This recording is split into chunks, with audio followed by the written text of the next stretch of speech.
I've been making North American fighter kites for over 25 years. And when I started, I created a method of building the kites that worked really good for me. And so I used it repeatedly and have had very successful kites. But the other day, I thought of something that might improve that process, and sure enough, it did. Now I'll explain how I normally make a kite and then tell you the difference. It's a small difference really, but it makes a big difference in the results. Now, typically what I would do is I would lay out my kite material for the sail. Well, this is Orcon right here, but let's just say that's what I'm going to use. I would smooth it out best I can so there's no wrinkles and that there's no stretching. And then I would tape it with masking tape onto my cutting mat if I'm going to cut with a knife. If I'm going to cut hot cut, then I would do the same thing, but except I would do it on glass. And on glass, I would spritz the glass with water and then smooth out the sail material onto the water. And wouldn't need masking tape to hold it. The water would do the job. But here I'm going to cut with a knife. So what I would do is I would use masking tape and tape down the material for my sail. What I do next is to put the template that I'm going to make, whatever kite I'm going to make, onto the sail material, and I would draw around it with a felt tip marker. I would also mark where the tail and the nose is and where each wingtip is. And after that, I would draw the wingtip line and the spine line onto my material.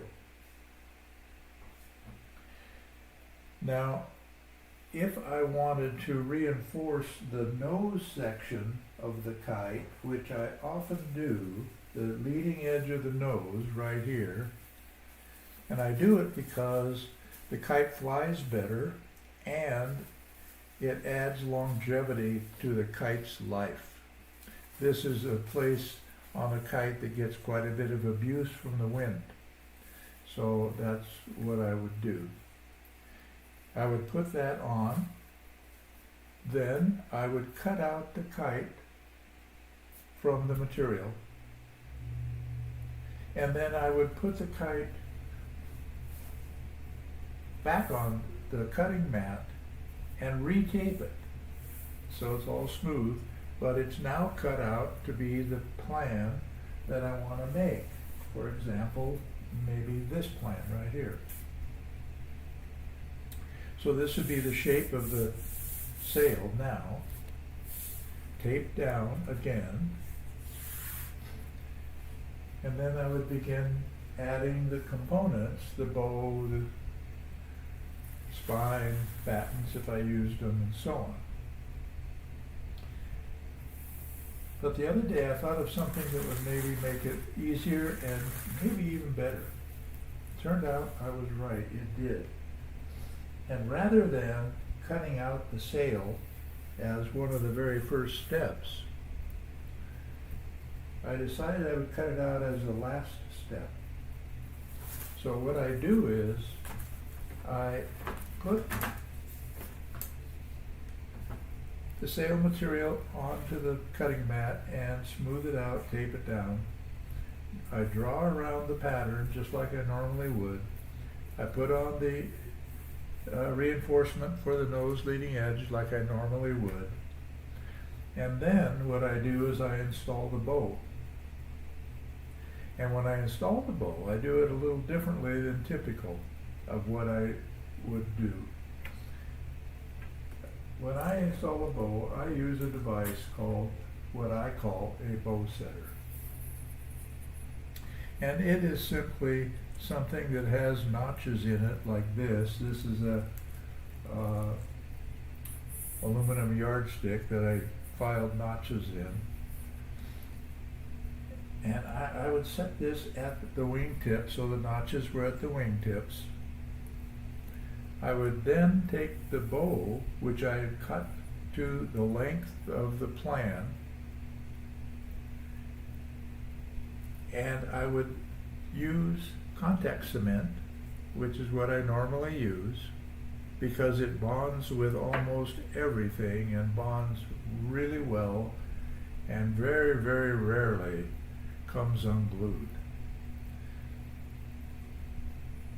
So I would take the bow, and from this point on the kite where the nose leading edge meets the bow, from here to the wingtip, I would coat the entire circumference of the bow on both sides with contact cement. Then I would place, while the contact cement is wet, which is totally against what Weldwood says is the best practice, while it's wet, I install it in the bow setter and allow it to just rotate down onto the sail material. I use wax paper and press it down onto the sail material so that it bonds well. Now that's the first thing I do. I don't yet have my spine in. That's the first component I install. I let that dry, and when it's dry, I remove the bow setter and I use my spine. In this case it's a carbon fiber spine, but the way I do it is similar to the way I do the bow. I put a piece of wax paper under the bow in the nose area and take the spine, and on the back side of the spine, the part that's going to contact the sail, I coat it with contact cement. And while it's wet, I slip it under the bow and put it on my wax paper up here so that I have some time. Now there is no other contact other than up here of the spine to the sail yet. I have the back part of the spine raised up off of the sail material. When it's aligned to the spine line that I drew from the nose to the tail, I then press it down and make contact with the sail. I slide this out from under it and press down the front part onto the sail. So now the spine is installed, but yet not dry. I also install the battens at that time if I want battens, and I do it the same way. I use wet contact cement, put the battens in, and on the battens I use small pieces of tape at each end of the batten to give it a little more secure bonding. Now on a kite template that I make, I include a hem for wrapping around the bow that's about, I don't know, maybe 3/8 to a 1/2 inch. So when I drew out around the pattern, that would be included. But what I discovered was, after all these components are installed, now I'm going to cut out the kite. And I used an X-Acto knife,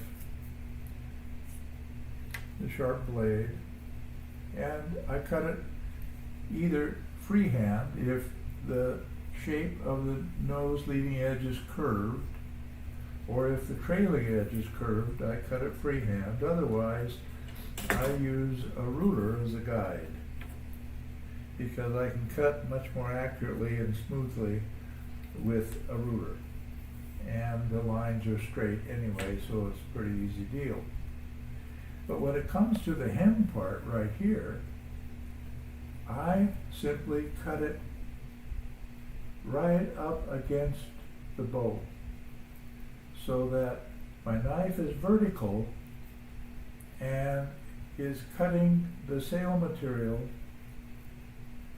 but leaves just a very, very tiny amount of sail material that is not bonded to the bow because of the way the glue and the bond are aligned.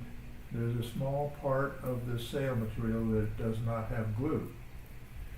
So then what I do, cut the kite out. Now the kite's complete except for bridle and tension line for the spine if I have a carbon spine. But now I have a little bit of sail material that's not bonded yet. So I take some wax paper, put some contact cement on it, and use one of my favorite tools besides wax paper, toothpick, dip it in the glue, rub that along the edge of the bow so that it makes the small tiny part of the sail material wet with glue. Then I take another piece of wax paper and just rub it up, and that piece of sail material that now has glue, I rub it up and over onto the bow and let that dry. When I make a kite, whether it's this method or my normal method, when it's finished, I put a piece of tape right here at the point where the bow meets the leading edge of the nose. This is a potential weak area if not reinforced. So I put a piece of tape there. I put a piece of tape at the wingtip also for the same reason. I tape the nose and the tail as well.